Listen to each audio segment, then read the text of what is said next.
Not yet. Hi everyone, I'm Sandrine. Kenny's back! I'm here! He's here and freaking out because we're going to talk about Game of Thrones, episode 4, The Spoils of War. She's not gonna let me talk about the things I want to talk about. No, we're going to talk about it. We're just gonna, talk about a few things first and then get to the big part. We need to start with King's Landing. Let's start with King's Landing. Yay! Well, to be fair, it's actually quite relevant to what happens later, right? Oh, that's true. Because they got the money, technically. They did get the money. I was surprised they got the money. I was like, oh, for sure Dany's gonna be hijacking this thing and this is the beginning of Dany's pirate life, for sure. But no, apparently the money has already gotten through King's Landing's gates, so... Which means that the Iron Bank got paid and is now supporting Cersei's claim to the throne. Yep. Which is a big deal. That is a huge deal. Maybe they'll hire the Golden Company. The Golden Company? Yeah, it's a mercenary band that's in Essos. It's more from the books. They have mentioned it twice on the show. But yeah, it's more of a books thing. There's a couple characters that are from the Golden Company but I don't think they're going to be making an appearance. So we may not actually see the Golden Company, but it's, it's still good for them to get a shout out. And then we need to move on to Winterfell. Because so much happened there. First of all, I think we got a little more information about Bran and, his transformation. Because if I remember correctly, at the end of last season, when Benjen left him at the wall, he was still sort of Bran. Yes. And then it seemed like from there until he got to Winterfell, he just became more and more the three-eyed raven. And now he's like, I remember when I was Bran, but I'm not him anymore. A long time ago. Long time ago. He's gone 3 weeks ago. He's gone full tree, basically. Yeah.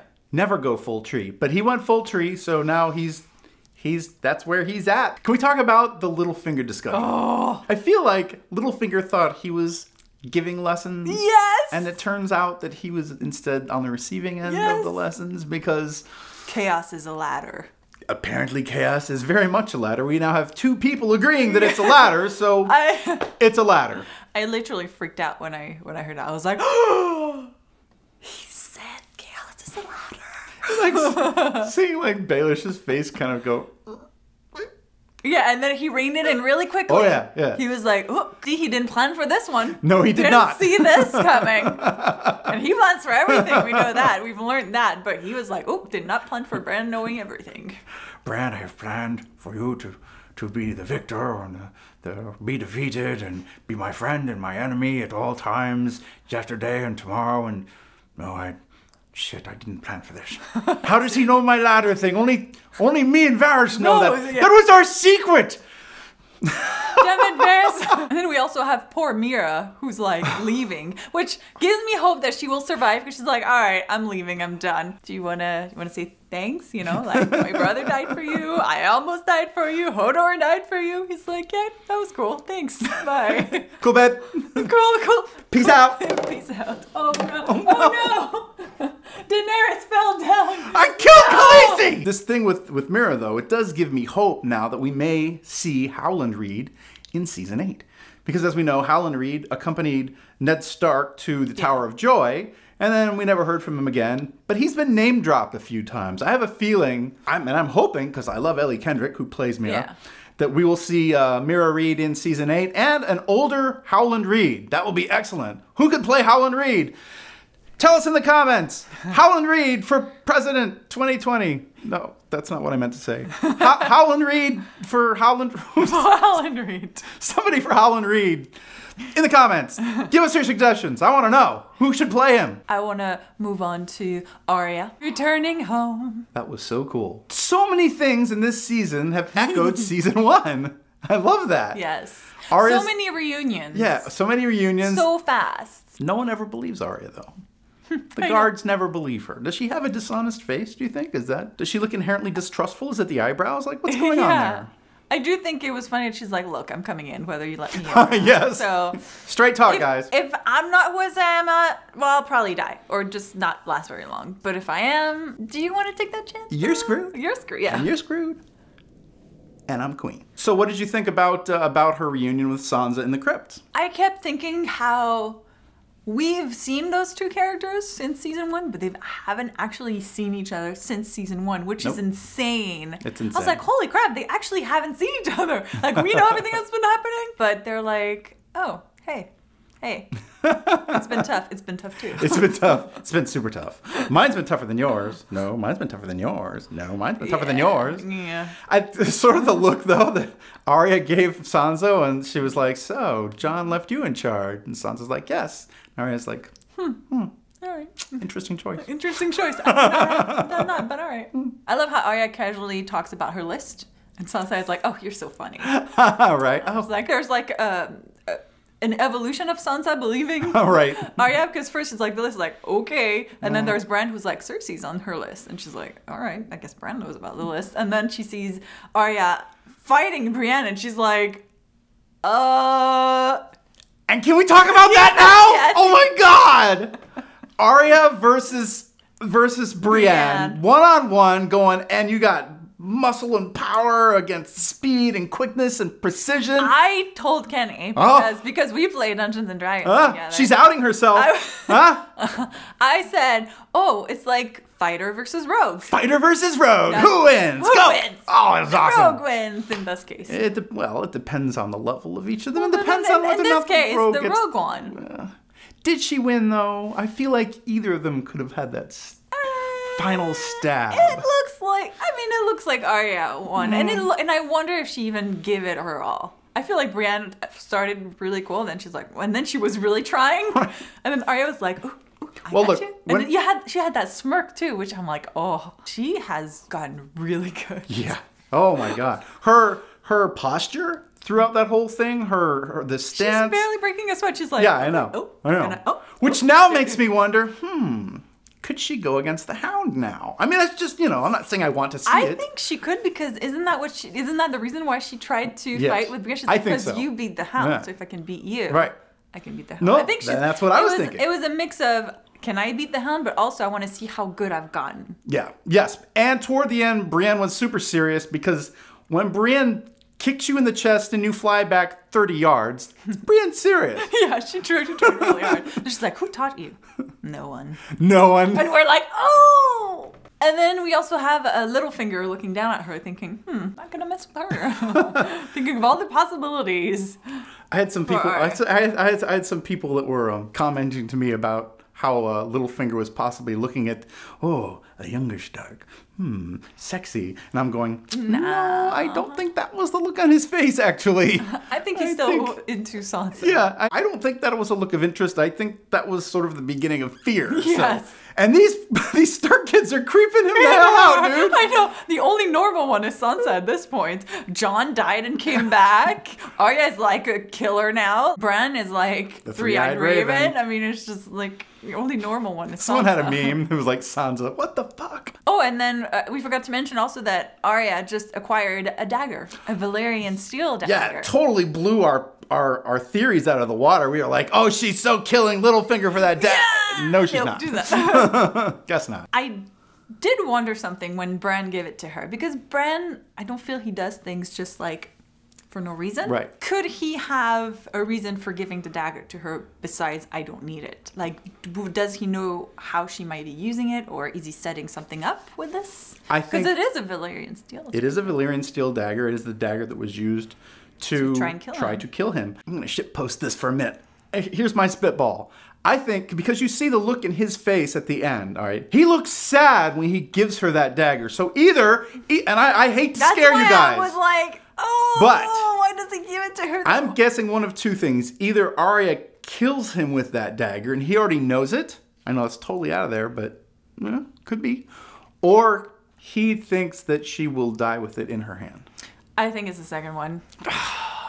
I don't see Arya killing Bran, but I can see that by giving it to her, he's setting things in motion that will probably lead her to her death or something. That's true. Though some people have posited that Bran may actually be the ultimate villain in this whole thing. I don't know if I'm down the road with that prediction exactly, but that would be the biggest twist. That would be ever. A total twist. But yeah, well, the Stark story is like a really super cool. If you look at it, in a sort of twisted way, it's like a really cool villain origin story by how much screwed stuff this entire family has gone through. If you're telling the Stark story through the eyes of a Lannister say, they're like, let me tell you the tale of Bran the Three-Eyed Raven. Who killed poor Hodor. He killed Hodor. Yeah. We all loved Hodor. Even us, the Lannisters, loved Hodor. Arya, the murderous woman who slayed all of innocent House Frey. Poor House Frey. All they did was sit down for a meal and they were all dead. And then, I don't know, Sansa just dresses in black. I guess that's the worst she can do, but, they could paint her, Well, Sansa killed Joffrey. She killed Joffrey. Yeah, she killed Joffrey. Yeah, that's true. Yeah. Moving on to Dragonstone, where Missandei is getting worried about Grey Worm not coming back. But she does have the brooch. She does have the brooch. He might not be dead, but he might. I mean, it's been a while. We haven't seen him, so. I think he's almost safe now. I mean, okay, I hate to say that. I know, don't say it, Ken. Don't say that. But if he was going to die, it would have been at the end of that episode. Yeah. Or somewhere during this episode, and neither of those things happened. So. Well, we haven't seen him, so it could be next episode. Are we going to see him again? And then we have, of course, the scene where Jon takes Daenerys in the cave. Oh, yeah. To, first of all, okay, here's dragon glass. I want you to see how it was before, And then he shows her all these drawings from the Children of the Forest. Cave paintings. Pretty much told a story, I guess, of how they defeated the White Walkers by allying themselves with humans. Yeah. And he's like, see, they work together. I'm like, then again, I feel like you don't have the full context of this. I mean, they kind of created the White Walkers. Yeah, they were like, they're their own spin man, right? The Children of the Forest are conveniently leaving out details in the story. They're like, we created the White Walkers to kill the humans. But then we're like, never mind, humans. Scratch that out. They're like, George, what are you doing carving that into the wall? We weren't supposed to talk about that. Can I say that, yet again, this is another lady that Jon Snow takes into a cave. That is true. He likes taking ladies into caves, that's all I'm saying.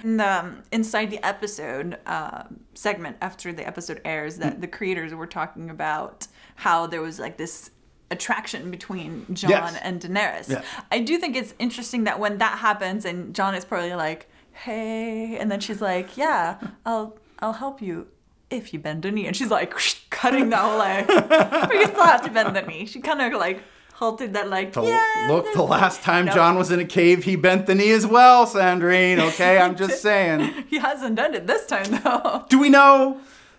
Did they just cut away? Yeah, I mean, she walked away though, right? That's true. All right. I was just giving fuel to the fanfics. People like writing alternate cave scenes. Yeah. And then, of course, their time together and happy meeting is cut short when Tyrion is like, yeah, so we got Casterly Rock, but it didn't really turn out the way we thought it was going to turn out, so we're kind of messing. It's not working out, really. All of Tyrion's plans are kind of... I feel really bad for him. Poor guy is really trying really hard. The first time we give him something, and it's like... not really working out. I do like the fact that she asks... because she always does this, Daenerys. She always asks the person that's on the outside what they think. What do you think? She's always trying to get different perspectives. And she's asking him, what do you think I should do? And I like that he sort of reaffirms what her way of thinking, which was, I don't want to kill innocent people. And he tells her, well, if you do that, then you're just no different than anybody else. And especially since we had the whole scene where Missandei explaining to Davos and Jon why they follow her. Like she's like, she's the queen we chose. We don't care about her name. We really don't know anything about Targaryen. Who cares? But we love her. Even Davos is like, can I join? And Jon is like, hey, come on. You're with me. Yeah, no, you chose me too. Davos is trying to set that shit up, dude. He's like, I think so, dude. Is he trying to? I think so. He's like, no, not Missandei. No. That'd be funny. He's talking to her though. He's like, so where are you from? And then he's always kind of like chatting her up a little bit. Dude, I can't do a Davos accent. I'm terrible at that. Yeah. But he's like, do you have a daddy? Missandei, do you have a daddy? I can be your daddy. Oh God, no. Who is he trying to say? He's trying to get the Jon and Daenerys to work together. Yeah, of course. Well, I think he's also thinking, Jon, you could remain king in the North and everywhere if you married Daenerys. He wouldn't really have to bend the knee. He would be king consort or whatever. Before we head to the big event of the episode, we have Theon also. Which is like sort of a reunion also between Jon and Theon. I was like... He's coming to shore and he's like, oh, hi, Jon. Hey. Hey. Hello. What's up? What's going on? So, How you been? How you been? Hey. I was kind of surprised Jon didn't duck the crap out of him, but To be fair, I understand why he didn't. Well, he said that Sansa. He said if Sansa hadn't have told me what you did for her, you'd be dead. Yeah, Theon was almost triggered again. It's like, I mean, he'd gone back to, it looked like he had gotten past that episode, and then he sees Jon Snow. There's that telltale twitch coming again. Like, no, Theon, no! Yeah. As we were hoping, he's coming to try and get, Yara back. Because she's not dead yet. We haven't seen her die yet. Nope, not yet. I mean, she's probably getting tortured or something, but she's not dead yet. That we've seen. And so he wants to get her back. Unfortunately, Dany is gone. We don't know where, but somewhere on the way back to King's Landing. Yeah, they're crossing one of the forks. Yeah. I forget which fork. The rush. Is it the Blackwater Rush or the Whitewater Rush? It's a water rush or something. It's one of the rivers. They're crossing one of the rivers. Yes. But yes. And oh my God, this scene! The cinematography. If they don't win awards for this, what are awards even for? What are awards even for? Jeez, it was amazing. I'm just going, did they just do that looks real! How does that look so real? Can I talk about how stressful it was to watch this scene? This was me. At first I'm like, don't kill Bran, don't kill Bran, don't kill Bran, don't kill Bran. Then Bran reveals that, what is that thing called? They call it a scorpion. The scorpion? It's a scorpion, or it's I'm failing here. Anyway, Something. Bran reveals the weapon, and I'm like, no, don't kill the dragon, don't kill Drogon, no, So you suddenly went from rooting for Bran. And then you're like, no. And you're rooting against Bran. You're rooting against Bran. And then you have Tyrion who appears at some point. And you're like, oh no, don't kill Tyrion, don't kill Tyrion, don't kill Tyrion, don't kill Tyrion. Bran misses the dragon, and then hits Tyrion. Oh, no, I just thought maybe Tyrion would scream or run in the battlefield. They're trying to save Jaime. Or, I don't know. I'm just like, why are they showing me Tyrion? Why are they showing me Tyrion? Why are you even here? Why are you even here? And then, of course, you have, Daenerys getting off the dragon. And then you have Jaime, who's like running at her. And then Tyrion is like, don't fucking do it. Don't do it. Don't do it. Don't. And then I'm like, no, don't kill Jaime, don't kill Jaime, don't kill Jaime. And then Bran saves him. Is it Bran? Is it Bran? Do we have proof that it's actually Bran? I feel like it's Bran. We had a whole debate with Americ about whether it was Bran. I think it's Bran. 1,000% sure it's Bran. I'm 1,000% sure it's Bran's stuntman. I feel like they had set it up by having Bran on the floor, and then we cut to him looking at a white horse, which is a white horse that also comes and saves Jaime. But yeah, so Bran saves Jaime, did fall into water, and end of the episode. The only person I wasn't worried about was Daenerys, really. I don't know why. I was just like, she's fine. Everybody else, I'm like freaking out. And really, should she be fine? Shouldn't she have a saddle? You're going bareback on a flying creature. Some people are probably gonna be like, oh, whatever. For me, it was a tiny little detail. Maybe she just kind of holds herself up a little bit. Like maybe she's not like sitting down. She's just kind of like that still doesn't affix you to a beast that is plummeting and it gets shot and it's going. Is that what you're saying? And I'm like, Dany should be like, wing, flying off. If you bought it, then maybe I bought it. I bought it. I could see George R. R. Martin just like shaking in his seat though, because does she have a saddle in the book? Well, all dragon riders have saddles in the books, and because to ride a dragon you need a saddle. I'm sorry, you just do. You need. Maybe she has one. We just don't see it. They just hide it. It's invisible. Under all the it's invisible. Now we're sure that Jaime is alive, right? I mean, right. At the end, I'm like, is he? He is. But you're like, okay, how could they? Because storytelling-wise, what would they do? Just drag him out of the river's corpse out of the river at the beginning? Is Daddy drowned? What? Yeah. No, that would be like the worst. Famous death ever. It'd be terrible. No, that's why I was like, he's not dead. There's no way. They just cut for effect. Yeah, I understand that this is probably what would happen in real life, but this is Game of Thrones. So you have to give some sort of theatrics to it. Yes. Can't just have Jaime almost die by fire to then just drown. But ultimately, Kenny, who are you rooting for?